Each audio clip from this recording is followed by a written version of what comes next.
இந்த உலகத்தில் நாம் நல்லபடியாக இருக்கணும்னா அதுக்கு முக்கியமாக தேவைப்படுறது 2. ஒன்று செல்வம், இன்னொன்று அறிவு.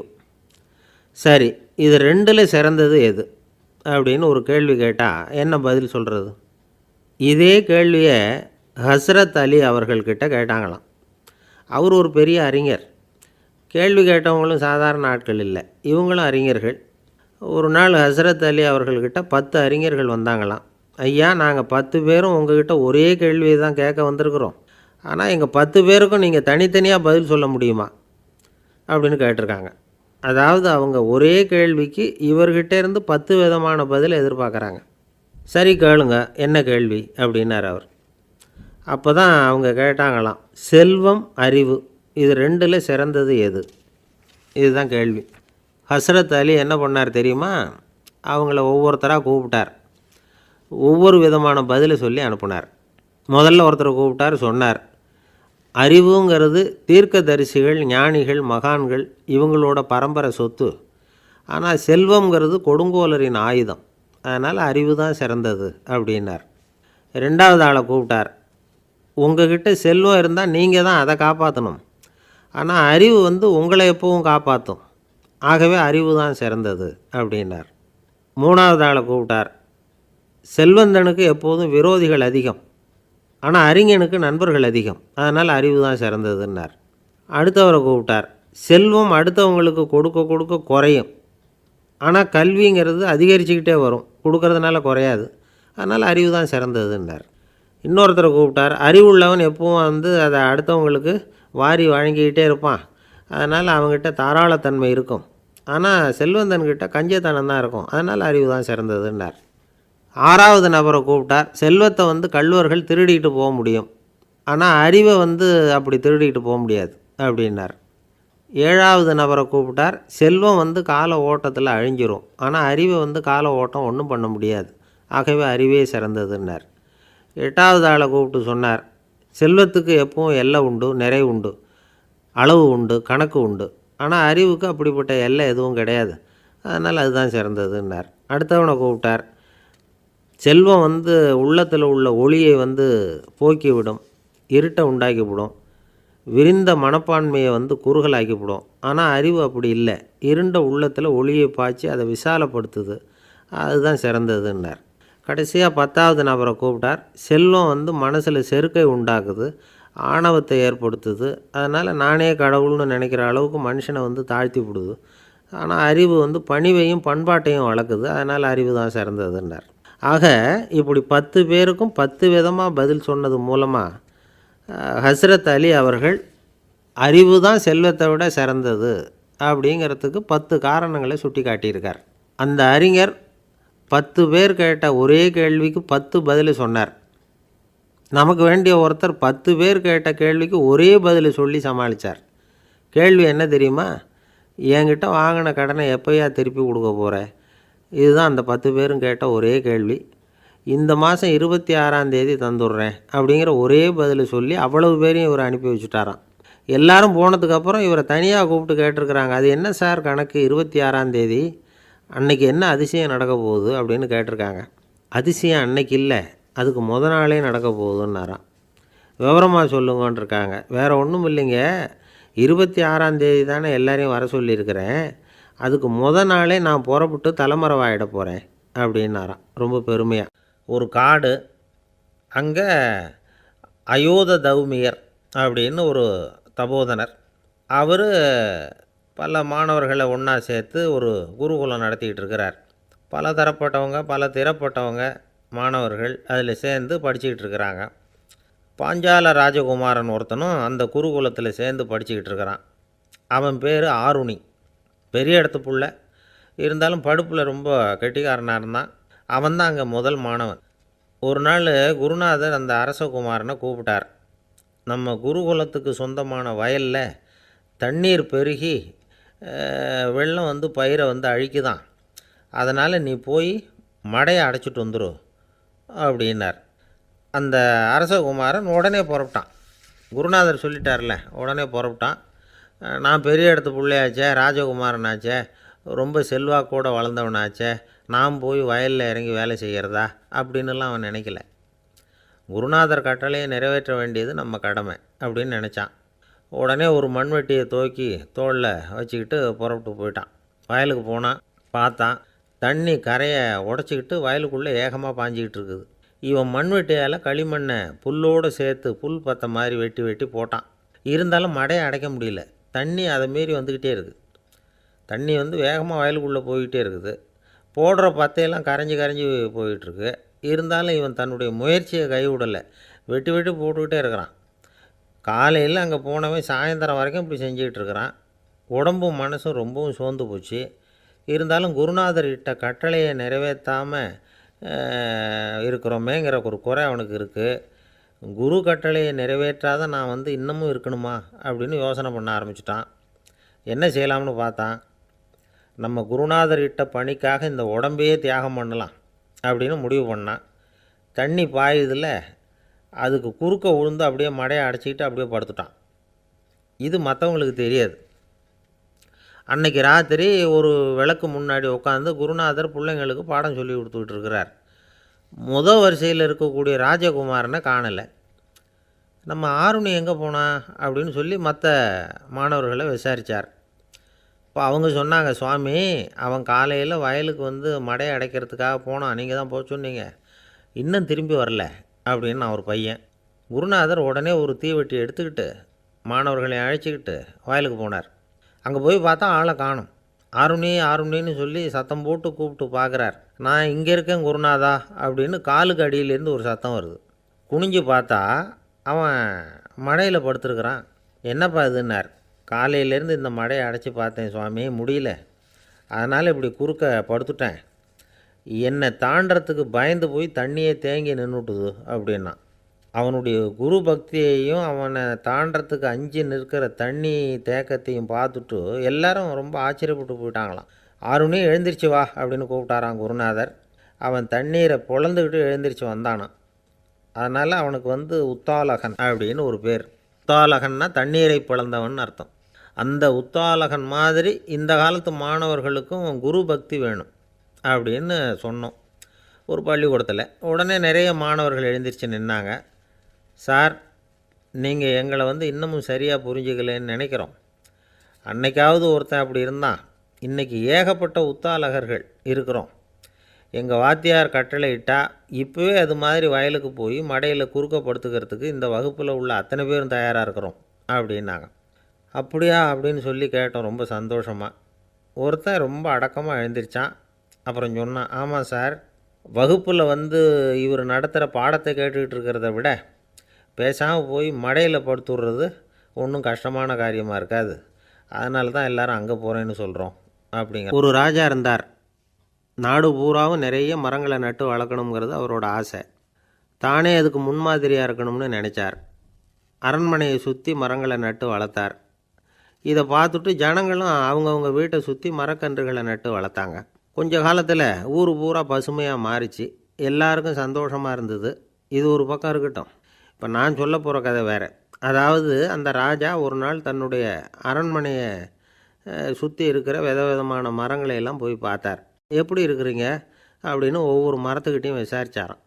எந்த மரமும் சந்தோஷமாக இருக்கிறதா தெரியல. அதுக்கும் மனசில் ஒரு குறை. முதல்ல ஆலமரத்துக்கிட்ட போனார். அது சொல்லிச்சு, மண்ணா நான் நல்லா பெருசாக வளர்ந்துருக்கிறேன், அடர்த்தியாக இருக்கிறேன், கிளையெல்லாம் 4 பக்கமும் நல்லா படர்ந்து தான் இருக்குது, இருந்தாலும் எந்த பிரயோஜனமும் இருக்கிறதா தெரியல எனக்கு. என்னுடைய பழம்லாம் ரொம்ப சின்னதாக இருக்குது, என் கண்ணுக்கு சரியாக புறப்பட மாட்டேங்குது. நான் இருக்கிற சைஸுக்கு என்னுடைய கிளையில் இருக்கிற பழம்லாம் எவ்வளோ பெருசாக இருக்கணும், அது இத்தினூண்டு இருக்கிறது எனக்கு பெரிய அவமானமாக இருக்குது. இப்படி இங்கே நின்றுக்கிட்டு இருக்கிறதே ரொம்ப கூச்சமாக இருக்குது. ஒரு நல்ல புயல் வந்ததுன்னா பேசாமல் சாஞ்சு விடலாமான்னு பார்க்குறேன் அப்படின்னு புலம்புது ஆலமரம். சரி இருக்கட்டும்னு நினச்சிக்கிட்டு ராஜா அடுத்தபடியாக ஒரு அத்தி மரத்துக்கிட்ட போனார். அதுவும் புலம்ப ஆரம்பிச்சுட்டுது. நான் கூட பெரிய மரம்தான், இல்லை இலையெல்லாம் அழகாக தான் இருக்குது, பழம் அழகாக இருக்குது, இருந்தாலும் உள்ள விஷயம் இல்லையே, அத்தி பழத்தை புட்டு பார்த்தா அத்தனையும் சொத்தை அப்படின்னு பழமொழியே உண்டாயிட்டுதே, இப்படி ஒரு கெட்ட பேரோடு நான் இருக்கணுமா அப்படின்னு புலம்புது அது. சரி இது இருக்கட்டும் அப்படின்னு சொல்லி அடுத்தபடியாக வேப்ப மரத்துக்கிட்ட போனார். அது தன்னுடைய வேதனையை வெளியிட்டது. எனக்கு எவ்வளவோ மருத்துவ குணங்கள்லாம் இருக்கிறதா சொல்லிக்கிறாங்க, இருந்தாலும் என்ன பிரயோஜனம், என்னுடைய பழத்தை மனிதர்கள் யாரும் விரும்பி சாப்பிட்றது இல்லையே அப்படின்னுது. ராஜா அடுத்தாப்புல இருந்து ஒரு பனை மரத்துக்கிட்ட போனார். நான் நல்லா உயரமாக தான் வளர்ந்துருக்கிறேன், மற்ற மரங்கள்லாம் என்னை வந்து அண்ணாந்து தான் பார்க்கணும், இருந்தாலும் என்கிட்ட நிழலுக்காக யாரும் வந்து ஒதுங்கிறது இல்லையே அப்படின்னுது. என்ன இது எல்லா மரமும் இப்படி திருப்தி இல்லாமல் இருந்துக்கிட்டு இருக்குதே அப்படின்னு நினச்சிக்கிட்டே ராஜா அடுத்தபடியாக அங்கே இருந்த ஒரு பைன் மரத்துக்கிட்ட போனார். அழகாக உயரமாக பசுமையாக தான் இருந்தது, ஆனால் பழமோ பூவோ கிடையாது. அதை நினச்சி அது வருத்தப்பட்டுக்கிட்டு இருக்குது. ஓக் மரம் அது ஒன்று நின்றுட்டு இருந்தது. அது என்ன சொல்லிச்சுன்னா, இலையுதிர் காலத்தில் என் மேலே இருக்கிற எல்லா இலைகளும் உதிர்ந்து போடுது, முடி கொட்டின மனிதர்கள் மாதிரி மொட்டையாக நான் நிற்க வேண்டியிருக்குது, என்ன வாழ்க்கை இது அப்படின்னு சொல்லி அழுத்துக்கிட்டது. சரி, புளிய மரம் என்ன சொல்லுது பார்ப்போம்னு அதுக்கிட்ட போனால், என்னுடைய நிழலில் யாருமே தங்க மாட்டாங்க, உடம்புக்கு சூடுன்னு ஒதுங்கி போயிடுவாங்க, அடிமரத்தை பார்த்திங்கன்னா பட்டையெல்லாம் உறிஞ்சி பார்க்குறதுக்கே கேவலமாக இருப்பேன் அப்படின்னுது அது. முருங்கை மரம் என்ன சொல்லிச்சு தெரியுமா, என்னுடைய இலை காயெல்லாம் சாப்பிட்றவங்களுக்கு சத்து கொடுக்கறது வாஸ்தவம்தான், ஆனால் என் உடம்புல சத்தே கிடையாது, கொஞ்சம் வேகமாக காற்று அடிச்சதுன்னா முறிஞ்சி விழுந்துடுறேன், என்ன வாழ்க்கை இது அப்படின்னு சொல்லி அது வருத்தப்பட்டது. ராஜா யோசனை பண்ணார், என்ன இது மரங்கள் வந்து பூமியின் வரங்கள்னு சொல்கிறோம், மழை பெய்யறதுக்கு அதுதான் காரணம், பூமி செழிப்பாக இருக்கிறதுக்கும் அதுதான் காரணம், வீடு கட்டுறதுக்கு மரம், நாற்காலி செய்ய உபயோகப்படுத்துறதுக்கும் அதுதான் உபயோகப்படுது, மனுஷனுக்கு வேண்டிய ஆகாரங்களையும் கொடுக்குது, இப்படிலாம் இருந்தும் எல்லா மரமும் நிம்மதி இல்லாமல் இருந்துக்கிட்டு இருக்குதே அப்படின்னு நினச்சார். அப்போது அங்கே இருந்த ஒரு மகிழ மரம் அவர் கண்ணில் பட்டுது. அந்த மரம் மட்டும் கொஞ்சம் நிம்மதியாக மகிழ்ச்சியாக இருக்கிறது மாதிரி தெரிஞ்சுது. உடனே ராஜா அதுக்கிட்ட போனார். உனக்கு மனசில் எதுவும் குறை இல்லையான்னு கேட்டார். இல்லை, நான் சந்தோஷமாக தான் இருக்கேன்னு அந்த மகிழ மரம். அப்படியான்னு ஆச்சரியமாக கேட்டார் ராஜா. ஆமாம் மன்னா, இந்த இடத்துல நீங்கள் ஒரு முருங்கை மரத்தையோ வேப்ப மரத்தையோ கூட நட்டிருக்கலாம், ஆனால் இந்த இடத்துல நடுறதுக்கு என்ன தேர்ந்தெடுத்துருக்குறீங்க, அதுவே எனக்கு பெருமை, அதுவே எனக்கு திருப்தி அப்படின்னு தான் மகிழ மரம். மகிழ மரம் சாதாரணமாக தான் இருக்கும், இளம் மஞ்சள் நிறத்தில் பூக்கள், அது காய்ந்தும் மனம் வீசும். மகிழ மரம் மாதிரி மன திருப்தியோடு வாழறதுக்கு நாம் கற்றுக்கணுமா. நாம் இந்த உலகத்தில் ஒரு நாயாவோ நரியாவோ கூட பிறந்திருக்கலாம், மனுஷனாக பிறந்திருக்கிறோம், அதுவே பெருமை தானே. இந்த நிறைவு தான் மகிழ்ச்சியின் ரகசியம். ஒரு பையன் அப்பா கிட்ட போய், அப்பா நீங்கள் இந்த உலகத்தில் ஒரு மனுஷனாக பிறந்தது என்னோட அதிர்ஷ்டம் நானா. ஏண்டா அப்படி சொல்கிறேன்னு இருக்கார் அப்பா. நீங்கள் ஒரு கரடியாக பிறந்திருந்தா இந்நேரம் நானும் ஒரு கரடி குட்டியாக தானே இருந்திருப்பேன் அப்படின்னு நானா பையன். துருக்மேனியாவில் அஷ்காபாத் அப்படின்னு ஒரு நகரத்தில் ஒரு புவியியல் விஞ்ஞானி இருந்தார். அவர் ஒரு நாய்க்குட்டி வளர்த்தார். ஒரு நாள் முன்னிரவு நேரம் ஒரு மேஜைக்கு முன்னாடி உட்காந்து அந்த விஞ்ஞானி ஏதோ கணக்கு போட்டுக்கிட்டு இருக்கிறார். அவருக்கு ஒரு சின்ன பெண் குழந்தை, அது தொட்டிலில் தூங்கிட்டு இருக்குது. அந்த நாய்க்குட்டியும் ஒரு மூலையில் படுத்து அது பாட்டுக்கு தூங்கிட்டு இருந்தது. ஒரே அமைதி. அந்த நேரத்தில் திடீர்னு அந்த நாய்க்குட்டி துள்ளி எழுந்திரிச்சிது, நேராக குழந்தைகிட்ட ஓடிச்சு. அந்த குழந்தைய அது போட்டிருந்த ட்ரெஸ்ஸோடு சேர்த்து கவ்வி தூக்குச்சு, தூக்கிக்கிட்டு வாசல் பக்கம் ஓடிச்சு. நாய்க்குட்டி குழந்தைய கவ்வி தூக்க முடியுமாங்கிற சந்தேகம் உங்களுக்கு இல்லையா? நீங்கள் வந்து நம்ம ஊர் நாய்க்குட்டியவே பார்த்து பழக்கப்பட்டிருக்கீங்க, அதனால் நம்புறதுக்கு சிரமமாக இருக்கும். அந்த ஊர்லெலாம் அது வந்து ரொம்ப ஸ்ட்ராங்காக இருக்கும், ஒரு ஏதோ கண்ணுக்குட்டி மாதிரி இருக்கும். விஞ்ஞானி அதை பார்த்துட்டார். உடனே அந்த நாய்க்கு வந்து வெறி பிடிச்சிட்டுதுன்னு முடிவு பண்ணிவிட்டு தன்னோட கை துப்பாக்கி எடுத்துக்கிட்டு ஓடி வந்தார். அவர் வெளியில் வந்து நாய்க்குட்டி எங்கே அப்படின்னு பார்த்து தேடுறார். அந்த நேரத்தில் அந்த வீடு வந்து இடிஞ்சு விழுது. காரணம் பூமி அதிர்ச்சி.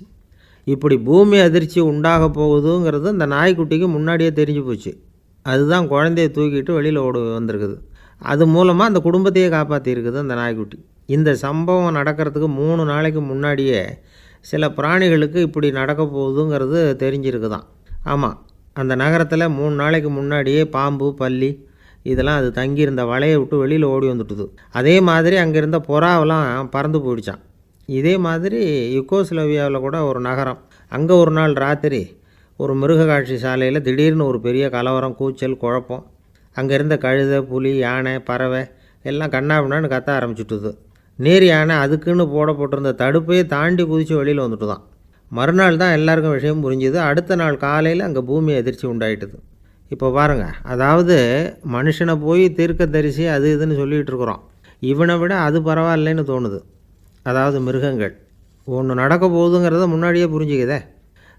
சரி, இதெல்லாம் எப்படி அது முன்கூட்டி புரிஞ்சுக்குது? அதுதான் படைப்பு ரகசியம். அதை கண்டுபிடிக்கிறதுக்கு தான் மனுஷன் வந்து ஆராய்ச்சி பண்ணிகிட்ருக்கிறான். விஞ்ஞானிகளோட ஆராய்ச்சியெல்லாம் ஒரு பக்கம் இருக்கட்டும், வீட்டுக்குள்ளேயே சில ஆராய்ச்சி பண்ணி பாருங்களேன். இப்போ சில யோசனை சொல்லி அதை சோதனை பண்ணி பாருங்க அப்படின்னு ஒருத்தர் சொன்னாராம். அதாவது இப்போ மழை வருமா வராதா அப்படின்னு தெரிஞ்சுக்கணுமா, உடனே ஒரு பூனைக்குட்டி பின்னாடியே மெதுவாக போய் அது என்ன செய்யுதுன்னு கவனித்து பார்க்கணும்.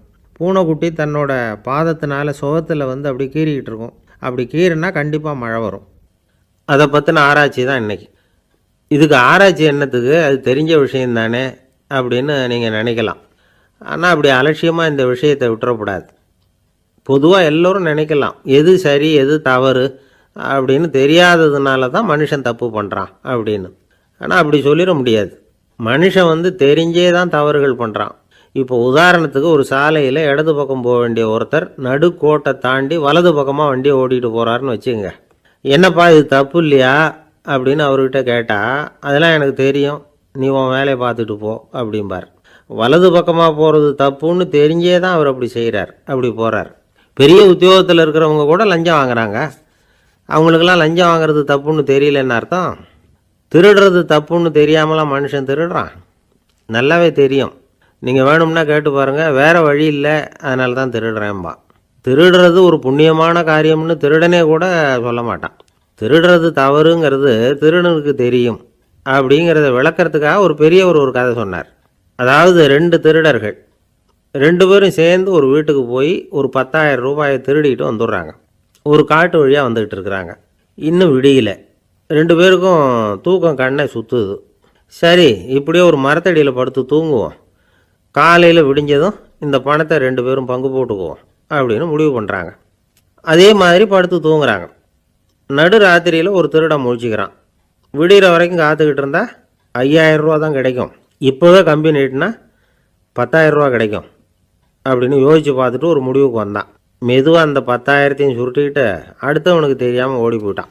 விடியுது. அடுத்தவன் எழுந்திரிச்சு பார்க்குறான். பணத்தையும் காணலை, பாகஸ்தனையும் காணலை. இந்த திருடன் அந்த திருடனை திட்டுறான். திருட்டு பய, அயோக்கிய பய, இப்படி அநியாயமாக கிளப்பிட்டு போட்டானே அப்படிங்கிறான். இதிலேருந்து என்ன தெரியுது? தெரியாமல் எடுத்துக்கிட்டு போகிறது திருட்டு, அயோக்கியத்தனம், அநியாயம் அப்படிங்கிறது இவனுக்கு தெரிஞ்சிருக்குது. அதனால தான் அடுத்தவனை பார்த்து இப்படி திட்டுறான். அதனால் தெரியாததுனால மனுஷன் தவறு பண்ணுறான்னு சொல்கிறது சரியில்லை. அப்படின்னா மனுஷன் பண்ணுற தவறுகளுக்கு உண்மையான காரணம் தான் என்ன? இதே சந்தேகம் அர்ஜுனனுக்கும் வந்துதான். அதனால தான் அவன் பகவானை பார்த்து கேட்குறான், மனுஷன் தன் விருப்பத்துக்கு விரோதமாக ஏதோ ஒரு சக்தியினால் பலாத்காரமாக இழுக்கப்பட்டது மாதிரி பாவம் பண்ணுறானே, அந்த சக்தி என்ன அப்படின்னு கேட்குறான். இதுக்கு பகவான் பதில் சொல்கிறார், காமமும் குரோதமும் தான் அந்த சக்திகள், அதாவது ஆசையும் சினமும். இது 2ம் உன்னுடைய எதிரிகள் அப்படிங்கிறத புரிஞ்சுக்கோ அப்படிங்கிறார். இன்னமும் நுணுக்கமாக பார்த்தா காமத்தினுடைய மறு உருவங்கள் தான் குரோதமும் லோபமும். ஆசை நிறைவேறலைன்னா குரோதம், அதாவது கோபம். ஆசை நிறைவேறிட்டதுன்னா லோபம், அதாவது பேராசை. பாவத்தை கண்ட்ரோல் பண்ணணும்னா அதுக்கு மெயின் சுவிட்சு எது அப்படிங்கிறது இப்போ தான் தெரியுது. அதுக்கு மனுஷன் தெரிஞ்சே தான் தவறு பண்ணுறான் அப்படின்னு பேசிக்கிட்டோமே. அதுக்கு ஒரு உதாரணம். ஒரு ஆள் ஹோட்டலில் சாப்பிட போனான். சாப்பிட்டு முடித்தான். எழுந்திரிச்சு முதலாளிகிட்ட பில்லை கொடுத்தான். காசை கொடுக்கல. முதலாளி பணம் கொடுன்னு கேட்டார்.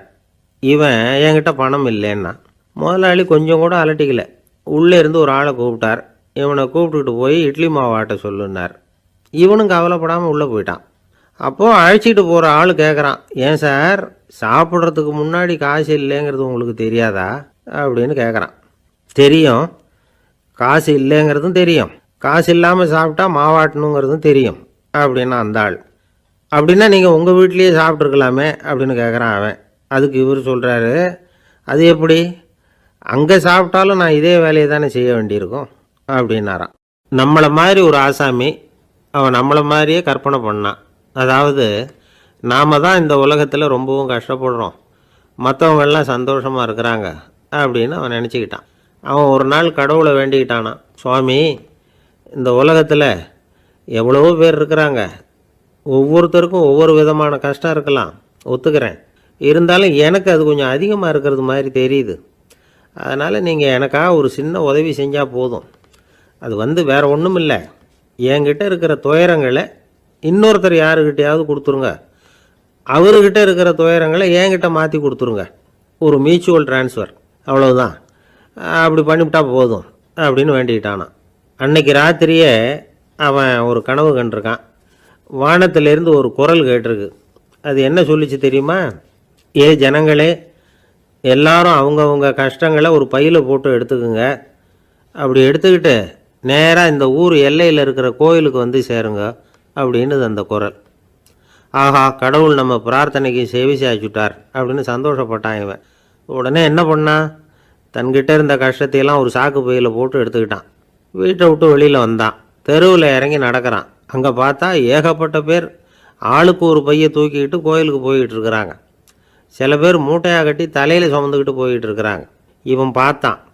இவனுக்கு ரொம்ப ஆச்சரியமாக இருந்தது. ஏன்னா எல்லாரும் வச்சிருக்கிற பை இவன் பையை விட பெருசாக இருந்தது. இவன் பை தான் இருக்கிறதுலே கொஞ்சம் சின்னதாக தெரிஞ்சுது. இப்போ அவன் மறுபடியும் சாமியை வேண்டிக்கிட்டான். கடவுளே, இப்போ உள்ள சூழ்நிலையை கவனித்தா என்கிட்ட இருக்கிற பையே பரவாயில்லன்னு தோணுது. அதனால் வேற பை எதையும் மாற்ற வேணாம், இதுவே பரவாயில்ல, இந்த பையோடு திரும்பி வீட்டுக்கு போனால் போதும்னு நினைக்கிறேன் அப்படின்னு எதோ நினைக்க ஆரம்பிச்சுட்டான் அவன். எல்லோரும் கோயிலுக்கு போய் சேர்ந்தாங்க. கோயிலில் அந்த குரல் மறுபடியும் கேட்டுது. எல்லாரும் அவங்கவுங்க பைகளை சோகத்தில் தொங்க விடுங்க. திடீர்னு விளக்குகள் அணையும், மணி அடிக்கப்படும், அதுதான் அடையாளம். அந்த சமயத்தில் இருட்டில் உங்களுக்கு வேண்டிய பையை நீங்கள் மாற்றி எடுத்துக்கலாம், தேர்ந்தெடுத்துக்கலாம். வெளிச்சம் இருக்கிறப்பவே உங்களுக்கு பிடிச்ச பைக்கு பக்கமாக பார்த்து நீங்கள் நின்றுக்கலாம் அப்படின்னு சொல்லி விவரம் சொல்லிச்சான் அந்த குரல். அப்படி சொன்னதுக்கப்புறம் திடீர்னு விளக்கு அணைஞ்சிது, மணி அடிச்சுது. கொஞ்ச நேரம் கழித்து மறுபடியும் விளக்குகள்லாம் எரிஞ்சுது. இப்போ பார்த்தா எல்லாரும் அவங்கவுங்க பையையே கெட்டியாக பிடிச்சிக்கிட்டு நிற்கிறாங்க.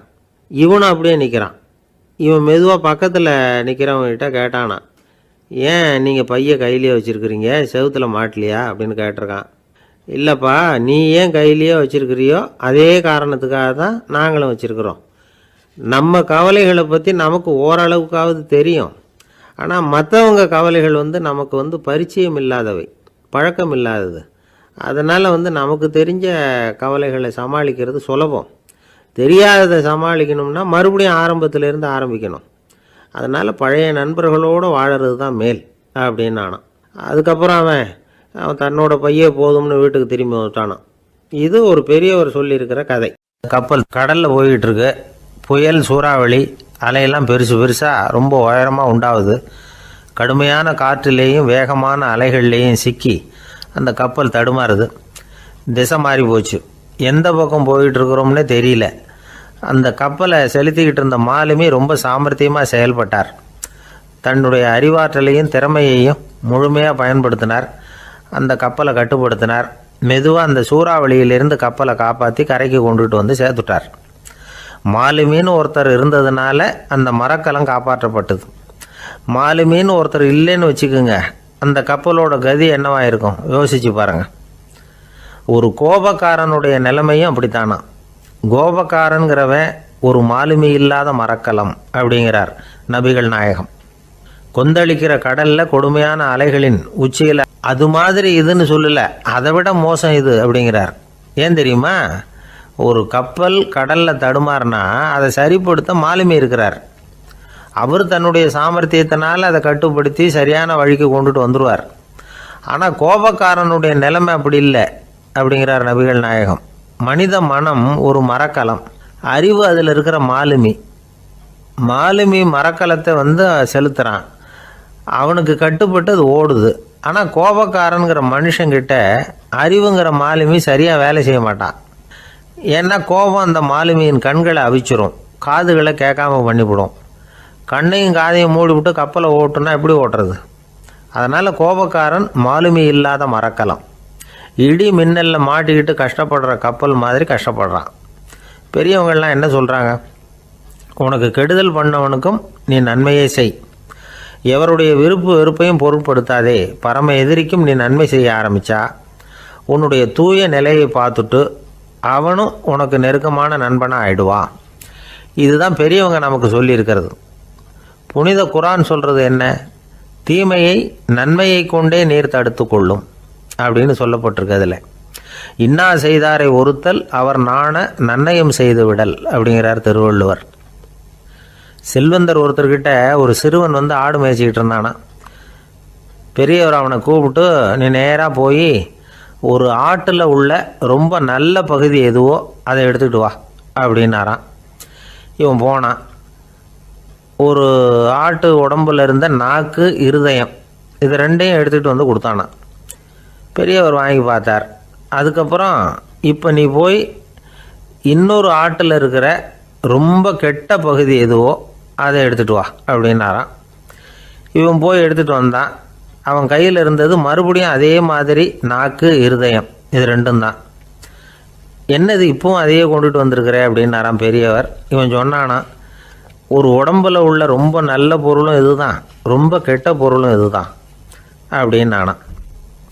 இளம் வயசில் இப்படி பதில் சொன்னவர் தான் பேரறிஞர் லுக்மானுல் ஹக்கீம் அவர்கள்.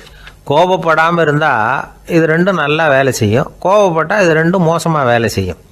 அதை புரிஞ்சுக்கிறதுக்காகத்தான் இன்றைக்கி இந்த தகவல். கோபம் வந்துட்டால் நாம் என்ன செய்கிறோங்கிறது நமக்கே தெரியாது. ஒருத்தர் டாக்டர்கிட்ட போனார் அவசரமாக. டாக்டர், எனக்கு இப்போ கடுமையான கோப வெறி, எனக்கு கண்ணு மண்ணு ஒன்றும் புரியல, உடனடியாக அதை கட்டுப்படுத்தணும், உடனே இதுக்கு ஏதாவது ஒரு மாத்திரை கொடுங்க ப்ளீஸ் அப்படின்னார். அந்த டாக்டரும் உடனே ஒரு மாத்திரையை கொடுத்து இதை உடனே போடுங்க, நான் தண்ணி கொண்டுகிட்டு வரேன்னு உள்ளே போனார். தண்ணியோடு திரும்பி வந்தார். இவர் சொன்னார், டாக்டர், நீங்கள் கொடுத்த மாத்திரை ரொம்ப பெருசாக இருந்தது, இருந்தாலும் கஷ்டப்பட்டு முழுங்கிட்டேன்னார். டாக்டர் சந்தேகத்தோடு மேசையை பார்க்குறார். பார்த்தா மாத்திரை அங்கேயே இருக்குது, பேப்பர் வெயிட்டை காணலை. ஒரே ஒரு ஊரில் ஒரு பாதிரியார் இருந்தார். ரொம்ப நாள் சந்தோஷமாக வாழ்ந்தார்.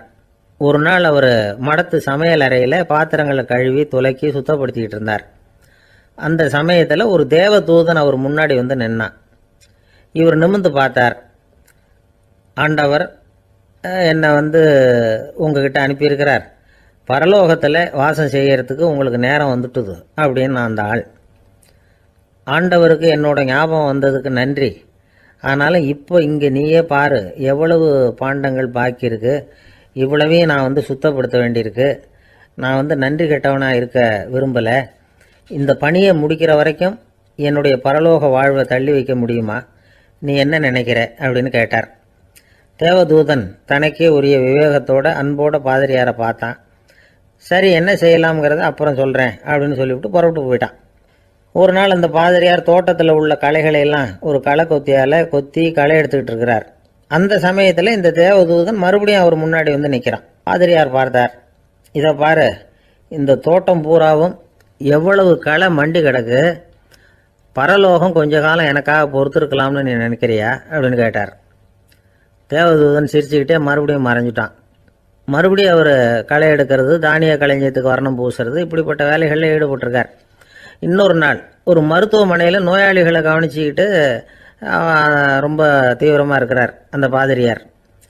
ஒரு நோயாளியோட தாகத்துக்கு தண்ணீர் கொடுத்துட்டு நிமிர்ந்து பார்க்குறப்போ தேவதூதன் மறுபடியும் அவர் முன்னாடி நிற்கிறான். இந்த தடவை பாதிரியார் தன்னலமற்றவராக பேரன்பை காட்டக்கூடிய வகையில் தன்னுடைய 2 கைகளையும் உயர்த்தியபடி தேவதூதனின் கவனத்தை பிணியால் வாடக்கூடிய நோயாளிகளின் பக்கம் திருப்பினாராம். தேவதூதன் ஒன்றும் சொல்லலை, மறைஞ்சிட்டான். அன்னைக்கு சாயந்தரம் பாதிரியார் மடத்தில் உள்ள தன்னுடைய அறைக்கு போய் இளைப்பாறினார். யோசித்து பார்த்தார். தேவதூதனையும் தேவதூதனின் விருப்பத்தையும் பல நாள் தள்ளி போட்டு வந்ததையும் அவர் ரொம்ப நினச்சி பார்த்தார். திடீர்னு தான் முதுமை அடைகிறதையும் சோர்வு அடைகிறதையும் உணர்ந்தார். ஆண்டவரை நினச்சார். ஆண்டவரே, உம்முடைய தூதனை மறுபடியும் என்கிட்ட அனுப்புனா நான் சந்திக்கிறதுக்கு ஆவலாக இருக்கேன் அப்படின்னு சொல்கிறப்பவே தேவதூதன் பக்கத்தில் நின்னான். பாதிரியார் நிமிர்ந்து பார்த்தார். நீ இப்போவே என்னை அழைச்சிக்கிட்டு போக விரும்பினா நான் பரலோகத்துக்கு வர்றதுக்கு தயாராக இருக்கேன்னார். தேவதூதன் அந்த பாதிரியாரை அன்போடவும் விவேகத்தோடவும் பார்த்து, நீங்கள் என் கூட பரலோகத்துக்கு வர்ற தயாராக இருக்கிறதா சொல்கிறீங்க, ஆனால் நீங்கள் இது வரைக்கும் வேறு எங்கே இருந்ததா நினைக்கிறீங்க அப்படின்னானு. அப்படின்னா இது வரைக்கும் இருந்த இடம்தான் பரலோகம் அப்படிங்கிறத உணர்த்தியிருக்கிறான். பரலோகம்னா என்னென்னு புரிஞ்சுக்கிறதுக்கு இந்த சம்பவம் நமக்கு உதவியாக இருக்குது. தொண்டு செய்கிறத விட பெரிய செயல் வேறு எதுவும் இருக்க முடியாது. அது நம்ம மனசுக்கு கொடுக்குற சுகத்தை வேறு எதுவும் கொடுக்க முடியாது. நாம் தொண்டு செய்கிற இடம் தான் அந்த புண்ணிய இடம். ஆனால் இந்த காலத்துல எல்லாம் நாம் தொண்டு செய்யணும்னு நினச்சி ஏதாவது ஆரம்பித்தா கூட அதை ஒரு மாதிரியாக சுற்றி நின்று வேடிக்கை பார்க்க ஆரம்பிச்சிடுறாங்க. ஒரு பெரியவர் அப்படி தான் ஒரு தொண்டு செஞ்சுக்கிட்டு இருந்தார். ஒரு கோவில் கட்டிக்கிட்டு இருந்தாங்க. அதில் ஒரு இடத்துல ஒரு பலகையை வச்சு ஆணி அடிக்கிற வேலையை செஞ்சுக்கிட்டு இருந்தார் அந்த பெரியவர். ஒரு சின்ன பையன் அதை ரொம்ப ஊக்கமாக அக்கறையாக கவனிச்சிக்கிட்டு இருந்தான். பெரியவர் இதை கவனித்தார். என்னப்பா பார்க்குற, உனக்கும் இது மாதிரி தொண்டு செய்யணும்னு ஆசையாக இருக்கா அப்படின்னு கேட்டார். அதுக்கு அந்த பையன் சொல்கிறான், அப்படி இல்லைங்க, நீங்கள் ஆணி அடிக்கிறப்போ கையில் சுத்தியால் அடிச்சுக்கிட்டா எப்படி துடிப்பீங்க, எப்படி கத்துவீங்கன்னு தெரிஞ்சுக்கிறதுக்காக அதை பார்க்கணும்னு ஆசை, அதுக்காக தான் காத்துக்கிட்டு இருக்கேன் அப்படின்னு நான். வாழ்க்கையில் சில சந்தர்ப்பங்களில் நாம் சில அவமானங்களை சந்திச்சே தீர வேண்டியிருக்கு. என்ன பண்ணுறது, காலம் அப்படி. அவமானப்படுறவங்க உடனே அடங்கி போய்டுறது தான் உலக வழக்கம். அவமானப்பட்டால் உடனே சீறி இழறவங்களும் உண்டு. ஆனால் அதையே ஒரு சவாலாக எடுத்துக்கிட்டு முன்னுக்கு வர்றவங்களும் சில பேர் இருக்கிறாங்க. அவங்க ரொம்ப அபூர்வம். இன்றைக்கி மனோதத்துவ நிபுணர்கள்லாம் என்ன சொல்கிறாங்க தெரியுமா? அவமானப்பட்டுட்டா உடனே அடங்கி போயிடக்கூடாதான். அதையே ஒரு சவாலாக எடுத்துக்கிட்டு மனசில் ஒரு வைராக்கியத்தோடு முயற்சி பண்ணினா வாழ்க்கையில் எல்லாரும் முன்னேறலாமா. அவமானங்கிறத நாம் வைராக்கியமாக மாற்றிக்கணும். அதுதான் வெற்றிக்கு வழி. ராமர் இந்த பூமியில் பிறந்ததே ஒரு வைராக்கியத்தினால தான் சார் அப்படின்னார் ஒருத்தர். எப்படிங்க அது அப்படின்னு கேட்டேன். அவர் சொன்னார், தசரதருக்கு ராமர் குழந்தையாக பிறக்கணும், அப்போ தான் இங்கே இருக்கிற கஷ்டங்கள்லாம் நீங்கும் அப்படின்னு சர்வ லோகமும் எதிர்பார்த்துக்கிட்டு இருக்குது. ஆனால் அவர் எப்போ பிறப்பார் அப்படின்னு யாருக்கும் தெரியல. அந்த காரியம் சீக்கிரம் நடக்கணுமே, அதுக்கு என்ன பண்ணுறது? நாரதர் வந்தார் ஒரு நாள் தசரதரை தேடி. தசரதா, உனக்கு ஒரு செய்தி தெரியுமான்னு ஆரம்பித்தார். அவர் எப்பவும் இப்படித்தானே ஆரம்பிக்கிறது வழக்கம். என்ன விஷயம்னு கேட்டார் தசரதர். தசரதா, நீ அடிக்கடி உன்னோட தேரில் ஏறிக்கிட்டு தேவலோகத்துக்கு போகிற, அங்கே போகிற வர்ற எல்லாம் பண்ணிகிட்ருக்க, எல்லாம் சரி. தேவலோகத்துலேயும் உன்னை நல்லபடியாக தான் வரவேற்கிறாங்க. தேவேந்திரன் உன்னை பிரியமாக அழைச்சிட்டு போய் தன்னுடைய அரியாசனத்திலேயே தனக்கு பக்கத்திலேயே உட்கார வைக்கிறான். நீயும் சந்தோஷமாக உட்காந்து பேசிவிட்டு வந்துடுற. ஆனால் நீ இங்கே வந்ததுக்கு அப்புறம் அங்கே என்ன நடக்குது தெரியுமா உனக்கு அப்படின்னாரான் நாரதர். என்ன நடக்குது எனக்கு ஒன்றும் தெரியலையே அப்படின்னாரான் தசரதர். நாரதர்கிட்ட கிட்டத்தில் கேட்டிருக்கார், கொஞ்சம் சொல்லுங்கள் என்னது அப்படின்னு. அவர் நெருங்கி வந்தாரான் நாரதரும். மெதுவாக அவர் காதோட காதாக சொன்னாராம். அதாவது நம்ம பாஷையில் சொல்லப்போனால் பற்ற வைக்கிறார். நீ அங்கே தேவேந்திரங்கிட்ட உட்காந்து பேசிவிட்டு வந்த பிறகு நீ அங்கே உட்காந்துருந்த அரியாசனத்தை தண்ணி ஊற்றி கழுவி சுத்தப்படுத்துகிறாங்க. நீ என்ன அந்த அளவுக்கு சுத்தம் இல்லாத ஆளா, தினம் குளிக்காமையாக இருக்கிற அப்படின்னாராம். தசரதருக்கு இது ரொம்ப அவமானமாக போயிட்டுது. அப்படியே செய்கிறாங்க அப்படின்னாராம். ஆமாம், நீ வேணும்னா நான் சொல்கிறது உண்மையா இல்லையா அப்படின்னு சோதனை பண்ணி பார்த்துக்கோ அப்படின்னாரான் நாரதர். உடனே தசரதர் இதுக்காகவே புறப்பட்டு தேவலோகம் போனார். அங்கே வழக்கம் போலவே இவரை கூப்பிட்டு உட்கார வச்சு பேசிக்கிட்டு இருந்தான் தேவேந்திரன். கொஞ்ச நேரம் பேசிக்கிட்டு இருந்துட்டு சரி நான் கிளம்புறேன்னு புறப்பட்டார். சரி, அவனும் வாசல் வரைக்கும் வழி அனுப்பி வச்சுட்டு உள்ளே போயிட்டான். தசரதர் வெளியில் கொஞ்ச நேரம் மறைஞ்சி இருந்துட்டு மெதுவாக உள்ளே எட்டி பார்த்தார் என்ன நடக்குதுன்னு. நாரதர் சொன்னது உண்மைதான். தசரதர் உட்காந்துருந்த ஆசனத்தை அங்கே 2 தேவர்கள் கழுவி சுத்தப்படுத்திக்கிட்டு இருக்கிறாங்க. தசரதரால் இதை தாங்கிக்க முடியல. அவருக்கு ரொம்ப அவமானமாக போச்சு. நேராக கிடுகிடுன்னு தேவேந்திரங்கிட்டே போனார். நான் உட்காந்துருந்த இருக்கையே சுத்தம் பண்ணுறியே, நான் என்ன அந்த அளவுக்கு பாவியா அப்படின்னு கேட்டார். ரொம்ப கோபமாக கேட்டார். தசரதரே, மனுஷனுக்கு 3 கடன்கள் உண்டு. தேவ கடன், ரிஷி கடன், பித்ரு கடன். இதை தீர்க்காதவன் பாவியாகிறான். இதில் மகனை பெறுவதால் தான் பித்ரு கடன் தீரும். உனக்கு மகன் கிடையாது, அதனால் நீ பாவி ஆகிற. பாவி உட்காந்துருந்த இடம்ங்கிறதுனால அதை சுத்தம் செய்ய வேண்டியது எங்கள் கடமை அப்படின்னு நானான் தேவேந்திரன். இந்த இடத்துல தசரதருக்கு ஏற்பட்ட அவமானம் ஒரு வைராக்கியமாக மாறிச்சு. தேவேந்திரனே கேட்டுக்கோ, ஒரு மகனை பெற்ற பிறகு தான் இந்த சபையில் மறுபடியும் அடி எடுத்து வைப்பேன் அப்படின்னு சொல்லிவிட்டு போயிட்டாரான். போய் புத்திர காமேஷ் யாகம் பண்ணார். புத்திரர்கள் பிறந்தார்கள். இந்த கதையில் உள்ள கருத்து என்னென்னா, தேவேந்திரன் தசரதரை அப்படி அவமானப்படுத்தலைன்னா அவருக்கு இப்படி ஒரு வைராக்கியம் பிறந்திருக்குமா யோசிச்சு பார்க்கணும். நமக்கு ஏற்படுகிற சில அவமானங்களையும் வைராக்கியமாக மாற்றிக்குவோம். அப்படி மாற்றிக்கிட்டோம்னா வாழ்க்கையில் முன்னேறலாம். நம்ம ஆளுங்க சில பேர் அவமானத்தை வைராக்கியமாக மாற்றிக்கிறது எப்படி தெரியுமா? நம்மக்கிட்ட ஒரு பையன் சொன்னான், எங்கள் அப்பா என்னை எல்லாருக்கும் முன்னாடி வச்சு திட்டிவிட்டார், பொறுப்பு இல்லாமல் ஊர் சுற்றுறேன்னு சொல்லி அவமானப்படுத்தி விட்டார். இனிமேல் நீ என் முகத்திலேயே முழிக்காதரா போடான்னு வேற சொல்லிவிட்டார். எனக்கு ரோஷம் வந்துட்டுது. அந்த அவமானத்தை வைராக்கியமாக மாற்றிக்கிட்டேன். அன்னையிலேருந்து அவர் முகத்திலேயே முழிக்கிறது இல்லை அப்படின்னா. அப்படியான்னு கேட்டோம். ஆமாங்க, அவர் வீட்டில் இல்லாத நேரமாக பார்த்து உள்ளே சமையல் கட்டுக்கு போய் சாப்பிட்டுட்டு நைஸாக வெளியில் வந்துடுவேன் அப்படிங்கிறான் அவன். என்னுடைய நீண்டகால நண்பர் ஒருத்தர் வருஷம் தவறாமல் திருநள்ளாறு அப்படிங்கிற திருத்தலத்துக்கு போயிட்டு வர்றது வழக்கம். அங்கே என்ன சார் விசேஷம்னு கேட்கறது உண்டு. என்ன இப்படி கேட்குறீங்க? சனி பகவான் வந்து நலன் விருப்பப்படி அங்கே தானே எழுந்தருளி இருக்கிறார். அவரை போய் பார்த்து ஒரு கும்பிடு போட்டுட்டு வந்தா நம்ம பிடிச்சிருக்கிற சனியெல்லாம் விலகும் அப்படிம்பார். சத்தம் போட்டு சொல்லாதீங்க சார், வீட்டில் வேற யார் காதிலையாவது இது விழுந்துற போது அப்படின்னு சொல்கிறது உண்டு வர்றவங்க. இப்போது நான் சொல்கிறதுல உள்ள நியாயத்தை புரிஞ்சுக்கிட்டு அவரும் கொஞ்சம் எச்சரிக்கை உணர்வோடு நமக்கு நன்றி சொல்லுவார்னு வச்சுங்களேன். அதாவது பார்வை மூலமாகவே. அந்த நண்பருக்கு ஆன்மீக விஷயங்களில் அதிக ஈடுபாடு உண்டு. அப்பப்போ சில புராண கதைகளை எல்லாம் சொல்கிறது உண்டு. ரொம்ப சுவாரஸ்யமாக இருக்கும். எப்போவுமே புராண விஷயங்களை எல்லாம் அறிவியலுங்கிற தராசில் வச்சு எடை போட்டுட்டு இருக்கக்கூடாது. அப்படி பார்த்தா அதெல்லாம் நம்ப முடியாத வெறும் கற்பனைகளாக தோணும், மூட நம்பிக்கைகளாகவும் தெரியும். புராணங்களை வந்து புராணங்களாகவே புரிஞ்சுக்கிறவங்களுக்கு அதெல்லாம் அர்த்தமுள்ள செய்திகளை உள்ளடக்கி இருக்கிறதாக தெரியும். அந்த வகையில் தான் இந்த நண்பரும் நிறைய செய்திகளை சொல்கிறது உண்டு. சனியை போல கொடுக்குறவனும் இல்லை, சனியை போல கெடுக்கிறவனும் இல்லை அப்படின்னு சோதிடர்கள் சொல்லுவாங்க. நாம் ஏதாவது ஒரு வம்பில் மாட்டிக்கிட்டா பிடிச்சது சனி அப்படிங்கிறோம். ராவணன் எப்பேற்பட்ட வீரன், அவனே சனி பார்வைப்பட்டது தானே சங்கடப்பட ஆரம்பித்தான் அப்படின்னார் நண்பர். அது எப்படிங்கன்னு கேட்டேன். அவர் சொல்ல ஆரம்பித்தார், இந்த ராவணன் இருக்கானே நவ கிரகங்களையும் பிடிச்சி கொண்டுட்டு வந்து தன்னுடைய சிம்மாசனத்தில் அப்படியே படிகளாக போட்டு வச்சுட்டானான், ஒவ்வொரு படியாக. பாவம் அந்த 9 தேவதைகளும் ஒவ்வொரு படியாக குப்புற கிடக்குறாங்க. நவக்கிரகம் நம்மளை ஆட்டி படைக்குதுன்னு நாம் சொல்லிகிட்டு இருக்கிறோம். ஆனால் அந்த நவக்கிரகங்களை ராவணன் எப்படி வச்சுருந்தான் பாருங்க. எல்லாரையும் சிம்மாசனத்துக்கு பக்கத்தில் படிப்படியாக போட்டு வச்சுருக்கிறான். காலை அது மேலே வச்சு தான் ஏறி போகணும். வேறு வழி இல்லாமல் எல்லாரும் குப்புற விழுந்து கிடக்குறாங்க. ராவணன் வந்து ஒவ்வொரு தடவையும் இவங்க முதுகில் அடி வச்சு ஏறி தான் அந்த சிம்மாசனத்துக்கு போகிறது வழக்கம். இப்படி நடந்துக்கிட்டு இருக்கிறது நாரதர் கண்ணில் போட்டுவிட்டு தான். அவர் சும்மா இருப்பாரா? யோசனை பண்ணார் என்ன செய்யலாம் அப்படின்னு. ஒரு முடிவு பண்ணிட்டு நேராக ராவணன் கிட்ட போனாராம். ராவணா, நீ வந்து நவக்கிரகங்களை பிடிச்சி கொண்டாந்து உன்னுடைய சிம்மாசனத்துக்கு படிகளாக போட்டு வச்சிருக்கிற, அது உன்னுடைய வீரத்தை காட்டுது. இருந்தாலும் ஒரு விஷயத்தை நீ யோசிச்சு பார்க்கணும். ஒவ்வொரு தடவை நீ சிம்மாசனத்துக்கு போகும்பொழுதும் நவக்கிரகங்களின் முதுகல் அடி வச்சு நீ ஏறி போற, அது உனக்கு பெருமை கிடையாது. அவங்களுடைய மார்புல அடி வச்சு ஏறி போகணும், அதுதான் உனக்கு பெருமை அப்படின்னாரா.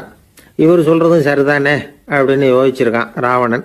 உடனே குப்புற கிடந்த நவக்கிரகங்களை திருப்பி மல்லாக்க போட்டான். அவங்க மார்புல அடி வச்சு மேலே ஏறி சிம்மாசனத்துக்கு போனானா. அப்படி போயிட்டு இருக்கும் பொழுது சனி பகவானின் பார்வை அவன் மேலே பட்டுதான். அவ்வளவுதான். என்னாச்சு தெரியுமா? சூர்பனகை தேடி வந்தா. சீதையோட அழகை பற்றி தன்னுடைய அண்ணங்கிட்ட சொல்ல ஆரம்பிச்சுட்டா. விவகாரம் ஆரம்பமாயிட்டது. அதுதான் சனியினுடைய வேலை அப்படின்னு சொல்லி இந்த கதையை சொல்லி முடித்தார் என்னுடைய நண்பர். ஆக சனியின் பார்வை வந்து நம்ம பேலை படாமல் பார்த்துக்கிறது தான் நல்லதுங்கிறீங்க அப்படின்னு. ஆமாம் சார், இப்போ கூட நான் வந்து உங்கள் வீட்டுக்கு வந்திருக்கிறதே ஒருத்தருடைய பார்வை என் மேலே படக்கூடாதுங்கிறதுக்காகத்தான் அப்படின்னார். யாருங்க அதுன்னு என்னுடைய மாமனார் சார். அவசரத்துக்கு அவர்கிட்ட கொஞ்சம் கடன் வாங்கிவிட்டேன். நம்ம மாப்பிள்ளை தானேன்னு சொல்லி அவர் விட்டு கொடுக்கறதுக்கு தயாராக இல்லை. இன்னைக்கு இப்போ அவர் எங்கள் வீட்டுக்கு வரக்கூடிய நேரம், அதுதான் அவர் பார்வையிலேருந்து படாமல் தப்பிக்கலாங்கிறதுக்காக இங்கே வந்துட்டேன் அப்படின்னார். பார்வை படணும்னு இருந்தால் பட்டுத்தான் தீரும் போல இருக்கு அப்படின்னா. என்ன சார் சொல்கிறீங்கன்னார் ஒன்றும் புரியாமல். நீங்கள் இங்கே தான் வருவீங்கன்னு அவருக்கு ஏற்கனவே தெரியும் போல இருக்கு. அதனால் உங்களுக்கு முன்னாடியே உங்கள் மாமனார் இங்கே வந்துட்டார். அதுவும் அந்த பீரோவுக்கு பக்கத்தில் தான் பின்னாடி மறைஞ்சு நின்றுட்டு இருக்கிறார் அப்படின்னு. இந்த உலகத்தில் உண்மையாகவே வேதாந்தம் பேசுகிறவங்களும் உண்டு. உள்ளுக்குள்ளே வேற மாதிரி இருந்துக்கிட்டு வெளியில் வேதாந்தம் பேசுகிறவங்களும் உண்டு. ஒரு ஆள் இருந்தார். அவரும் ஒரு கடை வச்சு வியாபாரம் பண்ணிக்கிட்டு இருந்தார். மகா கஞ்சன், யாருக்கும் எந்த உதவியும் செய்ய மாட்டார். எச்சில் கையென்ன ஈர கையை கூட உதற மாட்டார். அப்படிப்பட்ட மனுஷன். அந்த ஊருக்கு ஒரு முனிவர் வந்துக்கிட்டு இருந்தார். வருஷத்துக்கு ஒரு தடவை வருவார். ஒரு நாள் 2 நாள் இருப்பார், அப்புறம் போயிடுவார். அந்த முனிவர் வர்றப்போலாம் இந்த ஆள் எழுந்திரிச்சு ஓடி போய் அவரை வரவேற்பான். ரொம்ப பெரிய வேதாந்தி மாதிரி அவர்கிட்ட பேசிக்கிட்டு இருப்பான். காயமே இது பொய், வெறும் காற்றடைத்த பையும்மா, தர்மம் தலைகாக்கும்மா. பணம் என்ன சார் பணம், இன்னைக்கு ஒருத்தன் கையில் இருக்கும், நாளைக்கு ஒருத்தன் கையில் இருக்கும், எல்லாம் மாயம். எனக்கு தான் இன்னமும் இந்த சம்சார பந்தத்திலிருந்து விடுபடுறதுக்கு நேரம் வரலேம்மா. அந்த முனிவரும் இந்த ஆள் இப்படி சொல்கிறத கேட்ட உடனே, ஏப்பா அப்படி சொல்கிற, இப்போ கூட நீ சரின்னு சொல்லு, உனக்கு தீட்சை கொடுத்து இதிலேருந்து விடுபடுற ஞானத்தை போதிக்கிறேன் பார். உடனே அந்த ஆள் என்ன சொல்லுவான் தெரியுமா? ஐயோ சாமி, இப்போ அது எப்படிங்க முடியும்? பிள்ளைங்கள்லாம் சின்ன சிறுசுங்க, அதுகளுக்கெல்லாம் ஒரு கல்யாணம் காட்சின்னு செஞ்சு கடமையை முடிச்சுட்டா நீங்கள் சொல்கிறபடி செஞ்சு விடலாமா. சரி, இன்னும் முனிவர் போயிடுவார். அடுத்த வருஷம் வருவார். இவன் வழக்கம் போல் வேதாந்தம் பேசுவான். சரி தீட்சை கொடுக்குறேன் வா அம்பார். பேரம்பேத்தியை பார்க்கணும், கோர்ட்டில் கேஸ் ஒன்று இருக்குது, அது முடியணும் அப்படின்னு தயங்க ஆரம்பிச்சிருவான். எல்லாம் சொல்லுவான், ஆனால் குடிக்கிறதுக்கு தண்ணி கூட கொடுக்க மாட்டான். ரொம்ப வருஷம் கழித்து மறுபடியும் ஒரு நாள் அந்த ஊருக்கு முனிவர் வந்தார். இவன் கடைக்கும் வந்தார். அப்புறம் அங்கே கல்லாவில் நம்ம ஆள் இல்லை, அவன் புள்ள தான் உட்காந்துருக்கிறான். அப்பாவை போலவே புள்ளையும் எழுந்திரிச்சு ஓடியாந்து முனிவரை வரவேற்றான். அப்பா எங்கேன்னு விசாரித்தார் முனிவர். ஐயோ அதை ஏன் கேட்குறீங்க சாமி, உங்ககிட்ட தீட்சை வாங்கி இந்த சம்சார பந்தத்திலேருந்து விடுதலை பெறணும்னு சொல்லிக்கிட்டே இருப்பார், அது நிறைவேறாமலே போய் சேர்ந்துட்டார். போன மாதம் ஒரு நாள் திடீர்னு நெஞ்சு வலிக்குதுன்னார், அவ்வளோதான் போட்டுன்னு போயிட்டார் அப்படின்னு புலம்புனான் பையன். இதை கேட்டதும் முனிவர் சிரிச்சாரான். அவன் எங்கடா போவான், உன் அப்பா எங்கேயும் போகல, இதோ வாழை ஆட்டிக்கிட்டு உன் காலடியிலே இருந்துக்கிட்டு இருக்கான் பார் அப்படின்னு சொல்லி அங்கே நின்றுக்கிட்டு இருந்த ஒரு நாயை சுட்டி காட்டினாரான். என்ன சாமி சொல்கிறீங்க அப்படின்னு ஆச்சரியமாக கேட்டிருக்கான் பையன். உடனே முனிவர் அந்த நாயோட தலையில் ஒரு தட்டு தட்டி பேசுகிறா அப்படின்னாரான். உடனே அந்த நாய் வேதாந்தம் பேச ஆரம்பிச்சுட்டு தான். காயமே இது போய் வெறும் காற்றடைத்த பைய அப்படின்னு தான். முனிவர் சொன்னார், அடே இப்போவும் ஒன்றும் கெட்டு போகல, நீ விரும்புனா சொல்லு, உனக்கு தீட்சை கொடுத்து என் பின்னாடியே அழைச்சிட்டு போயிடுறேன், அங்கே அழைச்சிட்டு போய் உனக்கு ஞானத்தை போதிக்கிறேன், வர்றியா அப்படின்னு கேட்டிருக்கார். உடனே அந்த நாய் சொல்லிச்சான், ஐயோ அதை ஏன் கேட்குறீங்க சாமி, நான் உண்ணாமல் தின்னாமல் ஏராளமான சொத்து சேர்த்து வச்சுட்டேன். என் பிள்ளைங்க அதோட பெருமை தெரியாமல் ராத்திரி நேரம்லாம் கதவை திறந்து போட்டுட்டு தூங்கிடுவாங்க. அதனால் இப்படி நாயாக பிறந்து ராத்திரி பகலாக சுற்றி சுற்றி காவல் காத்துட்டு கிடக்கிறேன். இப்போ எப்படி சாமி வர முடியும் அப்படின்னு கேட்டுதான். அறியாமையிலேயே சுகம் கண்டு இப்படி இருக்கிற ஆளுங்களுக்கு எப்படி விடுதலை கிடைக்கும், எப்போ விடுதலை கிடைக்கும் அப்படின்னு கேட்குறார் தசாவதானி, திருக்குறள் பேர் ராமையா. அவர் கேட்குறது நியாயம் தானே. இந்த காலத்து பையன் ஒருத்தன் அப்பா கிட்ட சொன்னான், அப்பா இன்றைக்கி நான் ₹1 மிச்சப்படுத்தி விட்டேன் அப்படின்னு. நானும் அப்படியா என்னடா பண்ணேன்னு கேட்டிருக்கார் அப்பா. டவுன் பஸ்ஸில் ஏறாமல் அது பின்னாடியே ஓடியாந்தேன், ₹1 மிச்சம் தானே அப்படின்றான். அட பாவி, ஒரு ஆட்டோ பின்னாடி ஓடியாந்துருந்தா ₹10 மிச்சமாயிருக்குமே, வேஸ்ட் பண்ணிட்டியே அப்படின்னாரான் அந்த அப்பா.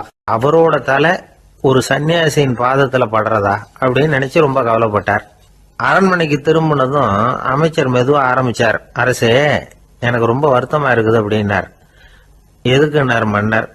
அசோக சக்கரவர்த்தியின் தலை, அதாவது அந்த சிரம் ரொம்ப மதிப்புமிக்க ஒன்று, அது ஒரு சன்னியாசியின் காலில் படலாமா அப்படின்னார். அசோகர் பதில் சொல்லல, சிரிச்சார், போயிட்டார். அதுக்கப்புறம் ஒரு சரியான சந்தர்ப்பத்துக்காக காத்துக்கிட்டு இருந்தார். ஒரு நாள் அமைச்சரை கூப்பிட்டார். எனக்கு 3 தலைகள் வேணும் அப்படின்னார். சொல்லுங்க கொண்டுகிட்டு வரேன் அப்படின்னார் அமைச்சர். அசோகர் சொன்னார், முதல்ல எனக்கு தேவையானது ஒரு ஆட்டின் தலை, 2வது ஒரு புலியின் தலை, 3வது ஒரு மனிதனின் தலை. இதுதான் அசோகர் கேட்டது. எங்க இருந்தாலும் கொண்டு வாங்கன்னார். அமைச்சர் புறப்பட்டார். ஆட்டுத்தலை புலித்தலை கிடைச்சிட்டுது. அப்புறமா ஒரு சுடுகாட்டுக்கு போய் ஒரு மனித தலையும் சேகரம் பண்ணிட்டு ராஜா கிட்ட வந்துட்டார். அரசே உங்கள் ஆணைப்படி 3 தலைகளையும் கொண்டு வந்திருக்கிறேன்னார். அசோகர் பார்த்தார், ரொம்ப நல்லது, இப்போ இது 3ஐயும் எடுத்துக்கிட்டு போய் சந்தையில் வித்துட்டு வாங்க அப்படின்னார். அமைச்சர் அதுகளை எடுத்துக்கிட்டு சந்தைக்கு போனார். முதல்ல ஆட்டுத்தலை நல்ல விலைக்கு விற்று போச்சு, நல்ல விலை கொடுத்து வாங்கிட்டு போட்டாங்க. அடுத்தபடியாக புலி தலையை ஒருத்தர் வாங்கிட்டார். அதை பாடம் பண்ணி வீட்டில் மாட்டி வைக்கலாமே அப்படின்னு நினச்சி அதையும் வாங்கிட்டு போட்டார். மனித தலையை மட்டும் வாங்கிறதுக்கு யாரும் முன் வரல. எல்லாரும் அதை பார்த்துட்டு விலகி போக ஆரம்பித்தாங்க. அமைச்சர் திரும்பி வந்தார். அரசே இந்த தலையை மட்டும் யாரும் வாங்க மாட்டேங்கிறாங்க அப்படின்னார். சரி பரவாயில்ல, இதை இலவசமாகவே எனாமாவே யாருக்கிட்டையாவது கொடுத்துட்டு வந்துருங்க அப்படின்னார். அமைச்சர் மறுபடியும் சந்தைக்கு போனார். இதை இலவசமாக தரேன், இதை வாங்கிக்கோங்க அப்படின்னார். அப்பவும் அதை யாரும் வாங்கிக்கிறதுக்கு தயாராக இல்லை. மறுபடியும் திரும்பி மன்னர்கிட்ட விவரத்தை சொன்னார். இப்போ மன்னர் சொல்றார், அமைச்சரே உயிர் இருக்கிற வரைக்கும் தான் இந்த தலைக்கு மதிப்பு, ஜீவன் போனதுக்கு அப்புறம் அதோட மதிப்பும் போயிடுது. அதனால மதிப்பு இருக்கும் பொழுதே பெரியவர்கள் பாதம் பணிந்து அந்த புனிதத்தை பெற்றுக்கொள்ளணும் அப்படின்னார். பணிவுங்கிறது வேற, அடிமைத்தனம்ங்கிறது வேற. பெரியவர்களை பணிவது நமக்கு பெருமை தரக்கூடிய விஷயம். இதை மனசுல வச்சுக்கிட்டு எப்போ காலில் விழணும், எப்போ காலில் விழக்கூடாது அப்படிங்கிறத முடிவு பண்ணிக்கணும். ஒரு சாதாரண ஆள் நடந்து வந்துகிட்டு இருந்தார். எதிரில் ஒரு பெரிய மனுஷன் ஓடி போய் அவர் காலில் விழுந்து தன்னுடைய தலையை அவர் பாதத்தில் கொண்டு போய் வச்சார். கொஞ்ச நேரம் கழிச்சு எழுந்திரிச்சு வந்துட்டார். வந்த பிறகு இவரை கேட்டேன், ஏன் திடீர்னு ஓடி போய் அந்த ஆளு காலில் விழுந்தீங்க அப்படின்னு. அவர் போட்டு